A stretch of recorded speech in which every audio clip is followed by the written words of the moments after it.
ನೋಡಿ ಫ್ರೆಂಡ್ಸ್, ಇದು ಮುಂಡ್ಗ ಅಂತ ಹೇಳಿ, ಮುಂಡ್ಗದ ಕಾಯಿ ಅಂತ. ನಂಗೆ ಅವಾಗ್ಲಿಂದನೂ ಒಂದು ಆಸೆ ಇತ್ತು, ಇದನ್ನು ಕಡ್ದು ಅದ್ರ ಒಳಗಡೆ ಏನಿದೆ ಅಂತ ನೋಡಬೇಕು ಅಂತ. ಇವತ್ತು ಚಾನ್ಸ್ ಸಿಕ್ಕಿದೆ. ಅಶ್ವಿತು ಬಂದಿದ್ದಾನೆ, ಈ ಕಡೆ ಬಾ, ಇಲ್ಲಿ ನೋಡಿ ತೋರಿಸ್ತೀನಿ. ಅಶ್ವಿತು ಬಂದಿದ್ದಾನೆ, ಕಡ್ದು ಅದ್ರ ಒಳಗಡೆ ಸೇಮ್ ಹಲಸಿನ ಹಣ್ಣಿನ ಥರನೇ ಇದೆ. ಅದ್ರ ಒಳಗಡೆ ಏನಿದೆ ಅಂತ ಗೊತ್ತಿಲ್ಲ. ಇವತ್ತು ನೋಡೋಣ ಏನಿದೆ ಅಂತ. ಸರಿಯಾಗಿ ಮುಳ್ಳಿದೆ ಇರೋ ಮಗ. ಇರೋ ಕೈಯ ಸರಿ ಚುಚ್ತಾವು, ಒಂದು ಪೀಸ್ ಎತ್ಕೋತಾವೆ ಅಷ್ಟೇ. ಬೈಕ್ ಥರ.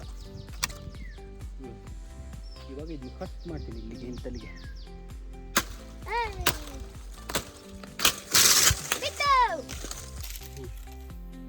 ಡಿಫ್ರೆನ್ಸ್ ಇದು ಸೇಮ್ ಹಲಸಿನ ಹಣ್ಣಿನ ಥರನೇ ಇದೆ, ಆದರೆ ಇದ್ರ ಒಳಗಡೆ ಏನಿದೆ ಅಂತ ಗೊತ್ತಿಲ್ಲ. ಅದಕ್ಕೆ ಒಬ್ಬ ಒಳ್ಳೆ ಸ್ಟ್ರಾಂಗ್ ಇದೆ ಅಂದರೆ.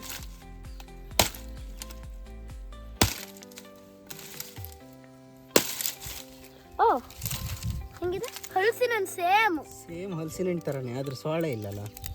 ನೋಡು, ತಿನ್ಬೋದಾ? ತಿನ್ನಕ್ಕಾಗಲ್ಲ, ಇದು ತಿನ್ನಕ್ಕಾಗಲ್ಲ.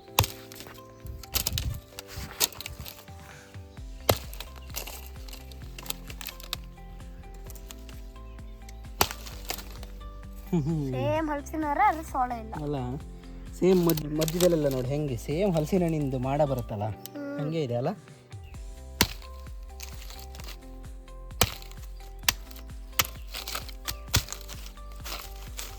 ಮುಟ್ಟಕ್ಕಾಗಲ್ಲ, ಅದು ಒಳ್ಳೆ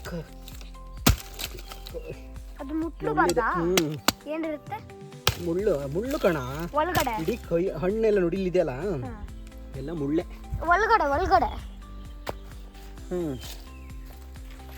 ಫೈನಲಿ ನಾವು ಇದರಲ್ಲಿ ಏನಿದೆ ಅಂತ ನೋಡ್ದು. ಇದರಲ್ಲಿ ಏನೂ ಇಲ್ಲ, ಜಸ್ಟ್ ಇದರಲ್ಲಿ ಏನು ಬೀಜ ಬರುತ್ತೆ, ಎಲ್ಲಿಂದ ಮತ್ತೆ ಅದು ರೀಪ್ರೊಡಕ್ಷನ್ ಆಗುತ್ತೆ ಅಂತ ಗೊತ್ತಿಲ್ಲ. ನೋಡೋದು ಇಲ್ಲಿ ಏನೂ ಕಾಣ್ತಿಲ್ಲಪ್ಪ. ಒಂದು ಕಾಯಿ ಮರೆ ಬೀಜನೂ ಕಾಣ್ತಿಲ್ಲ, ಒಂದು ಸೊಳ್ಳೆ ಥರ ಏನಾದರೂ ಕಾಣ್ತಿಲ್ಲ